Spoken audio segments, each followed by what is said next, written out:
SSTVಯಲ್ಲಿ ಜಾಹೀರಾತು ನೀಡಲು ಈ ನಂಬರಿಗೆ ಸಂಪರ್ಕಿಸಿ. ತದ್ವಿರುದ್ಧ ಅಂದರೆ ಟೈಟಲ್ಲೇ ಹೇಳುತ್ತೆ. ಸ್ಟಾರ್ಟಿಂಗಲ್ಲಿ ಒಂದು ಏನು ಕನ್ಫ್ಯೂಸ್ ಮಾಡಿ ಒಂದು ರೀತಿ ತೊಗೊಂಡು ಹೋಗ್ತಾರೋ, ಇಂಟ್ರೋಲ್ ಆದಮೇಲೆ ಏನಾಗ್ಬೋದು, ಇದನ್ನ ಹೆಂಗೆ ಕ್ಲಿಯರ್ ಮಾಡ್ಬೋದು ಅನ್ನೋದು ಪ್ರತಿಯೊಬ್ಬರಿಗೂ ಒಂದು ಕುತೂಹಲ ಇರುತ್ತೆ. ಅದು ಕುತೂಹಲದ ಪ್ರಕಾರನೇ ಅವರು ಒನ್ ಬೈ ಒನ್ನು ಎಲ್ಲ ಕ್ಲಿಯರ್ ಮಾಡಿದ್ದಾರೆ. ಸಿನಿಮಾ ಚೆನ್ನಾಗಿದೆ, ಎಲ್ಲರೂ ಕೂಡ ಚೆನ್ನಾಗಿ ಆ್ಯಕ್ಟ್ ಮಾಡಿದ್ದಾರೆ, ಡೈರೆಕ್ಷನು ಚೆನ್ನಾಗಿದೆ. ಸುಮನ್ ರಂಗನಾಥ್ ಅವ್ರ ಕ್ಯಾರೆಕ್ಟ್ರು ಭಾಳ ಚೆನ್ನಾಗಿದೆ. ಜೊತೆಗೆ ಅವರು ಏನು ಹೆಸರು ಅವರ ಅವರು ಕೂಡ ಅವ್ರ ಆ್ಯಕ್ಟಿಂಗ್ ಅಂತೂ ಭಾಳ ಡಿಫ್ರೆಂಟಾಗಿ ಮಾಡಿದ್ದಾರೆ. ಹಂಗಾಗಿ ಸಿನಿಮಾ ಚೆನ್ನಾಗಿದೆ. ಅವರು ಭಾಳ ಚೆನ್ನಾಗಿ ಮಾಡಿದ್ದಾರೆ. ಹೇಳಬೇಕು ಅಂತಂದರೆ ನಾನಿಲ್ಲಿ ಈಗ ನೋಡಿದೆ, ಅವರು ಸಿಂಪಲಾಗಿದ್ದರು, ಆಮೇಲೆ ಅಲ್ಲಿ ನೋಡಿದ್ರೆ ಭಾಳ ಡಿಫ್ರೆಂಟಾಗಿದೆ. ಅವ್ರ ಕ್ಯಾರೆಕ್ಟ್ರು ಅವರು ಚೆನ್ನಾಗಿ ಮಾಡಿದ್ದಾರೆ. ಆದರೂ ಏನೇ ಆದರೂ ಕೂಡ ಒಂದು ಕನ್ನಡ ಸಿನಿಮಾ ಉಳಿಸ್ಬೇಕು, ಬೆಳೆಸಬೇಕು ಅಂದಾಗ ಪ್ರತಿಯೊಬ್ಬರು ಕೂಡ ಬಂದು ಥಿಯೇಟ್ರಲ್ಲಿ ನೋಡಬೇಕು ಅಂತ. ಈಗ ನನ್ನ ಇಂಟ್ರೊಡ್ಯೂಸ್ ಮಾಡಲಿಲ್ಲ, ನರಸಿಂಹಮೂರ್ತಿ ಅಂತ, ನಾನು ಒಬ್ಬ ಕಾಮನ್ ಮ್ಯಾನ್ ಸಿನಿಮಾ ನಿರ್ಮಾಪಕ. ನಮ್ಮದು ಕೂಡ 25th ನೆಕ್ಸ್ಟ್ ಮಂತ್ ರಿಲೀಸ್ ಆಗ್ತಾಯಿದೆ, ಸೆಪ್ಟೆಂಬರ್ಗೆ. ಹಾಗಾಗಿ ಪ್ರತಿಯೊಬ್ಬರು ಕೂಡ ಬಂದು ಎಲ್ಲ ಸಿನಿಮಾನೂ ಕೂಡ ನೋಡಿ ಎಂಕರೇಜ್ ಮಾಡಬೇಕು ಅನ್ನೋದೇ ನಮ್ಮ ಉದ್ದೇಶ.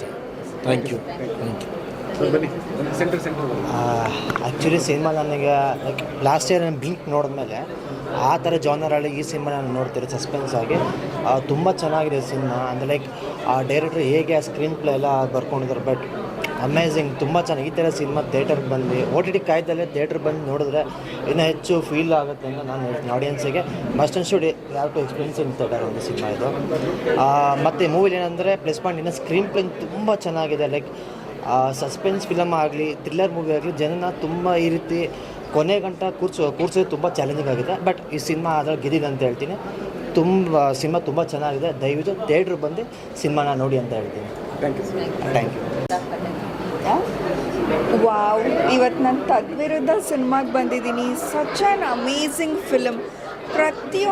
ಪ್ರತಿಯೊಂದು ಸೀನ್ ನೆಕ್ಸ್ಟ್ ಏನಾಗುತ್ತೆ you can't guess it. Such a wonderful film. ತುಂಬ ದಿವಸ ಆದಮೇಲೆ ನಾನು ಇಂಥ ಒಂದು ಒಳ್ಳೆ ಸಿನಿಮಾ ನೋಡಿದೆ ಅಂತ ಹೇಳ್ಬೋದು. ಆಮೇಲೆ ಕನ್ನಡ ಸಿನಿಮಾ ಇದು. ಎಲ್ಲರೂ ಬಂದು ಸಿನಿಮಾ ನೋಡಿ. ನಾನಂತೂ ನನಗೆ ಗೊತ್ತಿರೋ ಫ್ರೆಂಡ್ಸ್, ರಿಲೇಟಿವ್ಸ್, ಫ್ಯಾಮಿಲಿ ಎಲ್ರಿಗೂ ನಾನು ರೆಕಮೆಂಡ್ ಮಾಡ್ತೀನಿ. ಈ ಸಿನಿಮಾ ನಿಜವಾಗ್ಲೂ ತುಂಬ ಚೆನ್ನಾಗಿದೆ. Frame to frame amazing it is. Just simply super. ಅದು ಕನ್ನಡ ಸಿನಿಮಾ ನನಗೆ ತುಂಬಾ ಖುಷಿ ಆಗ್ತಾ ಇದೆ. Yes, thank you so much. ಒಂದು ರೊಮ್ಯಾಂಟಿಕ್ ಸೀನ್ ಇಲ್ಲದೆ, ಒಂದು ಹಾಡಿಲ್ಲದೆ ನಮ್ಮನ್ನು 3 hours ಒಂದು ಥಿಯೇಟ್ರಲ್ಲಿ ಕುಳ್ಳಿಸೋದಿದೆಯಲ್ಲ, it's very great thing, great job. ತುಂಬ ಚೆನ್ನಾಗಿದೆ. ಒಂದು ವುಮನ್ ಪೇಷನ್ಸ್ ಕಳೆದುಕೊಂಡ್ರೆ ಏನೆಲ್ಲ ಆಗುತ್ತೆ ಅನ್ನೋದಕ್ಕೆ ಒಂದು ಇದು ಪ್ರೂಫ್ ಇದೆ. ತುಂಬ ಚೆನ್ನಾಗಿದೆ. ಎಲ್ಲರೂ ಬಂದು ಕನ್ನಡ ಸಿನಿಮಾ ನೋಡಿ. ಇವಾಗ ಯಾವ ಲ್ಯಾಂಗ್ವೇಜಲ್ಲೂ ಒಳ್ಳೆ ಸಿನಿಮಾನೇ ಬರ್ತಾ ಇಲ್ಲ. ಈ ಥರ ಸಿನಿಮಾ ಬಂದು ಸುಮಾರು ವರ್ಷ ಆಗಿತ್ತು. ಎಲ್ಲ ಬಂದು ಥಿಯೇಟ್ರಲ್ಲಿ ಕನ್ನಡ ಸಿನಿಮಾ ನೋಡಿ. It's very beautiful cinema. This is 3rd time I am watching this movie. It's very nice movie. Okay, thank you. ಇಲ್ಲ, ತುಂಬ ಚೆನ್ನಾಗಿದೆ. ಸಸ್ಪೆನ್ಸು ಅಂದರೆ ಎಲ್ಲೂ ಬೇಜಾರಾಗ್ತಿದ್ದಂಗೆ ಕೊನೆಯವರೆಗೂ ಕೂತ್ಕೊಂಡು ಪೇಷನ್ಸಾಗಿ ನಾವು ನೋಡಿದ್ದೀವಿ. ಒಂಥರ ಚೆನ್ನಾಗಿದೆ ಅಷ್ಟೇ. ತುಂಬ ಇಂಟ್ರೆಸ್ಟ್ ಆಗಿದೆ. ಎಲ್ಲರೂ ಬಂದು ನೋಡಿ ಒಂದ್ಸಲಿ. ಇದು ಜಿನಿಯನ್ ರಿವ್ಯೂ, ಯಾವುದೇ ಪೇಯ್ಡ್ ಆಗಲಿ ಮತ್ತೊಂದಾಗಲಿಲ್ಲ.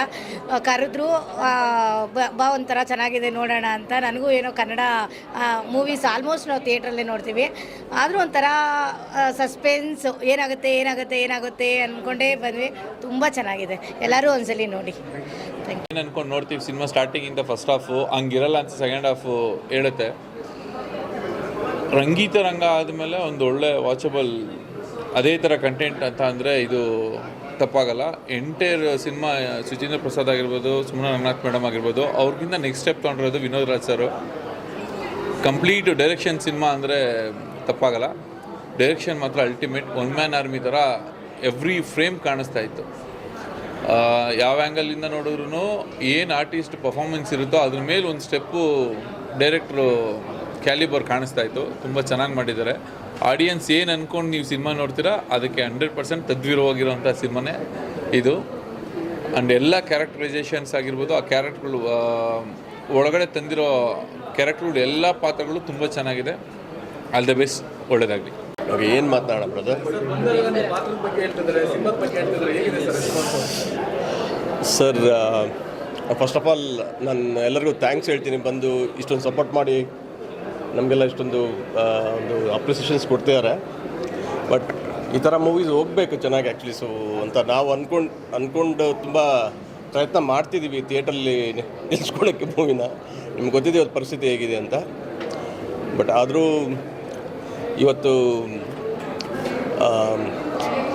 ನೆಕ್ಸ್ಟ್ ಮೂವೀಸ್ಗೆ ನಾವು ಪ್ರೊಡಕ್ಷನ್ ಹೌಸ್ ಮಾಡಿ ಕನ್ನಡ ಮೂವಿ ನೆಕ್ಸ್ಟ್ ಮಾಡಬೇಕಾ ಬೇಡವಾ ಅನ್ನೋ ಒಂದು ಭಯ ಸ್ಟಾರ್ಟ್ ಆಗ್ತಿದೆ.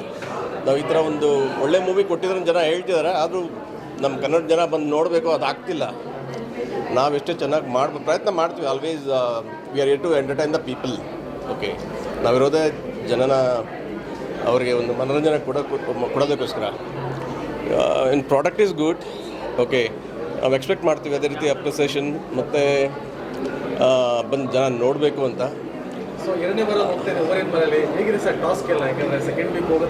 ನಮ್ಮ ಮಾತೆಲ್ಲ ಚೆನ್ನಾಗಿ ಬರ್ತಿದೆ. But financially as A producer ಒಂದು ನೋವಿರುತ್ತೆ ನಮ್ಗೆ. ಆ್ಯಕ್ಚುಲಿ ಫೈನಾನ್ಷಿಯಲಿ ಕನ್ವರ್ಟ್ ಇನ್ನೂ ಚೆನ್ನಾಗಿ ಹೋಗ್ಬೇಕು ಆ್ಯಕ್ಚುಲಿ. ಸೊ ಜನ ಇನ್ನೂ ಸ್ವಲ್ಪ ಬಂದು ಇನ್ನೂ ನಮಗೆ ಪ್ರೋತ್ಸಾಹ ನೀಡಬೇಕು ಅಂತ ಐಮ್ ಜಸ್ಟ್ ಹಂಬಲ್ ರಿಕ್ವೆಸ್ಟ್ ಎಲ್ಲರಿಗೂ ಒಂದು ಕೇಳ್ಕೊತೀನಿ.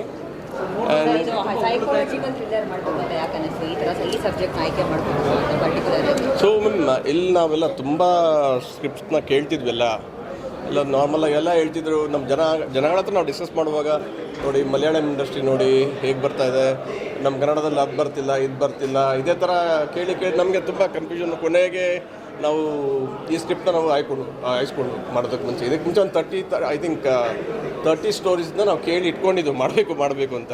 ಓಕೆ, ಆ್ಯಂಡ್ ಜಾಲಿ ಬಾಸ್ಟಿನ್ ಸರ್ ಅವ್ರ ಜೊತೆ ಒಂದು ಮಾಡಬೇಕಿತ್ತು. ಸೊ ಅನ್ಫಾರ್ಚುನೇಟ್ಲಿ ಅವ್ರದ್ದು ಒಂದು ಇದಾಗಿದ್ದಕ್ಕೆ ಅದು ಆಗಲಿಲ್ಲ. ಅದು ಒಂದು ಫೈನಲ್ ಮಾಡಿದ್ವಿ ಆ್ಯಕ್ಚುಲಿ, ಅವ್ರ ಜೊತೆ ಒಂದು. ಸೊ ನೀವು ಮಲಯಾಳಂ ಇಂಡಸ್ಟ್ರಿ ಹೋಗ್ತಿದೆ, ಅಲ್ಲಿ ಹೋಗ್ತಿದೆ. ಒಂದು ಕಾಲದಲ್ಲಿ ಮಲಯಾಳಂ ಇಂಡಸ್ಟ್ರಿ ಹೇಗಿತ್ತು ಅಂತ ಎಲ್ಲರಿಗೂ ಗೊತ್ತಿದೆ. ಬಟ್ ನಮ್ಮ ಕನ್ನಡದಲ್ಲಿ ಆ್ಯಕ್ಚುಲಿ ಅದಕ್ಕಿಂತ ದಿ ಬೆಸ್ಟ್ ಮಾಡಿದ್ದೀವಿ ಅಂತ ಜನ ಹೇಳ್ತಿದ್ದಾರೆ. ಐ ಮೀನ್ ನಾವು ಅದಕ್ಕೆ ಪ್ರಯತ್ನ ಮಾಡಿದ್ದೀವಿ. ಸೊ ಜನ ಬಂದು ಸಪೋರ್ಟ್ ಮಾಡಬೇಕು. ನಾನು ಏನೇ ಕೇಳಿದ್ರು ಮೇಡಮ್ ಕೇಳಿದ ಕ್ವಶನ್ಗೆ ಆನ್ಸರ್ ಹೇಳ್ತಿಲ್ಲ, ಆ್ಯಸ್ ಅ ಪ್ರೊಡ್ಯೂಸರ್ಗೆ ಕೇಳ್ತಾ ಇದ್ದೀನಿ. ನನ್ನ ಅಪೀಲ್ ಫೈನಾನ್ಷಿಯಲಿ ಕನ್ವರ್ಟ್ ಆದರೆ ಮಾತ್ರ ವಿ ಕ್ಯಾನ್ ಥಿಂಕ್ ಅಬೌಟ್ ಇನ್ನೊಂದು ಪ್ರಾಜೆಕ್ಟ್ ಇರ್ಬೋದು. ಯಾಕಂದರೆ ಒಂದು ಮೂವಿ ಮಾಡುವಾಗ ದೇರ್ ಆರ್ ಲಾಟ್ ಆಫ್ ಅದರಿಂದ ತುಂಬ ಜನರದ ಎಫರ್ಟ್ಸ್ ಇರುತ್ತೆ. ಒಂದು ಡೈರೆಕ್ಟರಿಂದ, ಒಂದು ಆ್ಯಕ್ಟರಿಂದ, ಒಂದು ಟೆಕ್ನಿಷಿಯನ್ಸ್ ಎಲ್ಲನೂ. ಸೊ ಎಲ್ಲರೂ ಅದನ್ನ ಡಿಪೆಂಡ್ ಆಗಿರ್ತಾರೆ. ಒಂದು ಒಳ್ಳೆ ಮೂವಿ ಬಂದಾಗ so we will expect appreciation ಜೊತೆಗೆ ಆ್ಯಕ್ಚುಲಿ ಫಿನಾನ್ಷಿಯಲಿನೂ ನಮಗೆ ಒಂದು ಸಪೋರ್ಟ್ ಆದರೆ ಜನ ಬಂದು ನೋಡಿದ್ರೆ ಐ ಥಿಂಕ್ ದಟ್ಸ್ ಮೋರ್ ನಮಗೆ ಕಾನ್ಫಿಡೆನ್ಸ್ ಬರುತ್ತೆ. ಅಗೇನ್ ನಾವು ಈ ಥರ ಪ್ರಾಜೆಕ್ಟ್ಸ್ಗೆ ಕೈ ಹಾಕೋದಕ್ಕೆ. ಸೈಕಾಲಜಿಕಲ್ ಥ್ರಿಲ್ಲರ್ ಅಂತ ನಾವು ಇಂಗ್ಲೀಷ್ ಮೂವೀಸಲ್ಲಿ ನೋಡ್ತೀವಿ, ಮತ್ತೊಂದು ನೋಡ್ತೀವಿ, ಅದನ್ನೆಲ್ಲ ನಾವು ತುಂಬ ಚೆನ್ನಾಗಿದೆ ಅಂತ ಐ ಮೀನ್ ನಾವೆಲ್ಲ ನಮ್ಮ ಜನ ಹೋಗಿ ನೋಡ್ತಾರೆ. ಬಟ್ ಆದರೆ ಕನ್ನಡದಲ್ಲಿ ಬಂದಾಗ ಯಾಕೆ ಇದು ಆಗ್ಬೇಕು, ಜನ ಬಂದಿದ್ದನ್ನು ನೋಡ್ಬೇಕು ಆಚೆ. ಆ್ಯಂಡ್ ನಿಮ್ಮ ಥರ ಯಾರು ಯೂಟ್ಯೂಬರ್ಸ್, ಇನ್ಸ್ಟಾಗ್ರಾಮರ್ಸ್, ಓಕೆ ಅಟ್ಲೀಸ್ಟ್ ಓಕೆ ನೀವು ವೀಕ್ಲಿ ಐ ಥಿಂಕ್ 4-5 ಮೂವೀಸ್ ಕನ್ನಡದಲ್ಲಿ ರಿಲೀಸ್ ಆಗುತ್ತೆ. ನೀವು ಆಲ್ಮೋಸ್ಟ್ 50% ಮೂವೀಸ್ ನೋಡ್ತೀರಾ. ನಿಮ್ಗೊಂದು ಜಡ್ಜ್ಮೆಂಟ್ ಇರುತ್ತೆ, ಈ ಮೂವಿ ಹೇಗಿದೆ, ನಾವು ಇನ್ನೊಬ್ಬರಿಗೆ ಹೇಳ್ಬೋದಾ ಬೇಡವಾ. ಓಕೆ, ಆ ಜಡ್ಜ್ಮೆಂಟ್ ಪ್ರಕಾರ ನೀವು ಸ್ವಲ್ಪ ನಮಗೆ ಎಲ್ಲ ಪ್ರೋತ್ಸಾಹ ಮಾಡಿ ಇದನ್ನು ಗೆಲ್ಲಿಸ್ಬೇಕಂತೇಳಿ I'm requesting people. Thank you. ಚೆನ್ನಾಗಿದೆ, ರೆಸ್ಪಾನ್ಸ್ ಚೆನ್ನಾಗಿದೆ, ಎಲ್ಲರಿಗೂ ಇಷ್ಟ ಆಗ್ತಿದೆ. ಆ್ಯಕ್ಚುಲಿ ವಯಸ್ಸಾದವರು, ಚಿಕ್ಕ ಮಕ್ಕಳು ಎಲ್ಲರಿಗೂ ಇಷ್ಟ ಆಗ್ತಾಯಿದೆ. ಅದು ತುಂಬ ಸಂತೋಷ. ಸೊ ಪ್ರೊಡ್ಯೂಸರ್ ಹೇಳ್ತಾರೆ ಫಿನಾನ್ಷಿಯಲಿ ಇನ್ನೂ ವರ್ಕೌಟ್ ಆಗಬೇಕು, ಜನಗಳು ಬರಬೇಕು. ಹೌದು, ಜನ ಬರ್ತಾ ಇಲ್ಲ, ಜನ ಬರಬೇಕು ಥಿಯೇಟ್ರಿಗೆ. ಅದೇ ರಿಕ್ವೆಸ್ಟ್ ಮಾಡಿಕೊಂಡು ಸ್ವಲ್ಪ ಹೇಳೋದ್ರ ಇನ್ನೂ ಚೆನ್ನಾಗಿ ಮಾಡ್ಬೋದು. ಇಲ್ಲ, ಮಾಡ್ತಾಯಿದ್ದೀವಿ ನಮ್ಮ ಶಕ್ತಿಗೆ ಮೀರಿ. ಅವರು ನಮ್ಮ ಪ್ರೊಡ್ಯೂಸರು ಅಷ್ಟೇ, ಪ್ರೊಡಕ್ಷನ್ ಕಡೆಯಿಂದನೂ ಅಷ್ಟೇ, ನಮ್ಮ ಟೀಮಲ್ಲಿ ಎಲ್ಲರೂ ನಮ್ಮ ಶಕ್ತಿಗೆ ಮೀರಿ ಕೆಲಸ ಮಾಡ್ತಾಯಿದ್ದೀವಿ. ಆದರೂ ಜನ ಎಲ್ಲೋ ಸ್ವಲ್ಪ ಇನ್ನೂ ಟೈಮ್ ತೊಗೋತಾ ಇದ್ದಾರೆ ಅನಿಸುತ್ತೆ. ಪ್ಲೀಸ್ ದಯವಿಟ್ಟು ಎಲ್ಲರೂ ಬಂದು ಥಿಯೇಟ್ರಲ್ಲಿ ನೋಡ್ಬೇಕು ಸಿನಿಮಾ. ಯಾಕಂದರೆ ನಾವು ಸ್ಕ್ರಿಪ್ಟ್ ಲೆವೆಲಲ್ಲೇ ಒಂದಷ್ಟು ಕೆಲಸ ಮಾಡಿರ್ತೀವಿ. ಥಿಯೇಟ್ರಲ್ಲಿ ಆ ಎಫೆಕ್ಟ್ ಸಿಗಬೇಕು, ಸೌಂಡು ಇದರಲ್ಲಿ ಅಂದ್ಬಿಟ್ಟು. ಸೊ ಅದು ನಿಮಗೆ ಥಿಯೇಟ್ರಲ್ಲೇ ಆ ಎಕ್ಸ್ಪೀರಿಯನ್ಸ್ ಸಿಗೋದು. ದೊಡ್ಡ ಸ್ಕ್ರೀನಲ್ಲಿ ಆ ವಿಜುವಲ್ಸು ಎಲ್ಲ ನಿಮಗೆ ಥಿಯೇಟ್ರಲ್ಲಿ ನೋಡಿದ್ರೇ ಸಿಗೋದು. ಸೊ ದಯವಿಟ್ಟು ಥಿಯೇಟ್ರಿಗೆ ಬಂದು ಎಲ್ಲರೂ ಜನ ನೋಡ್ಕೊಬೇಕು.